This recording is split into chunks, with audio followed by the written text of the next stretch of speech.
तो चलिए दोस्तों, एक प्रश्न। किसी आयताकार खेत की लंबाई 60% बढ़ा दी जाती है। इसकी चौड़ाई कितना प्रतिशत कम कर दी जाए ताकि क्षेत्रफल में कोई अंतर न हो।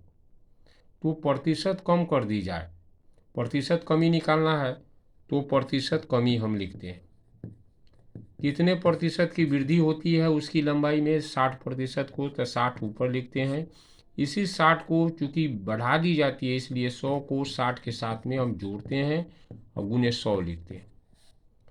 तो 60 का 60 आता है, 100 और 60 160 हो जाता है और गुने 100 हो जाता है। इस जीरो से इस जीरो को काटते हैं, 2 से 6 3 बार में कटता है, 2 अठे 16 आ जाता है। 4 से 4 दूनी 8, 4 से ये 100 25 बार में कटता है। 25 का गुना 3 से करते हैं तो 75 और नीचे 2 आता है। भाग करते हैं तो 2 तिहाई 6, 2 सते 14, 37.1/2% आता है।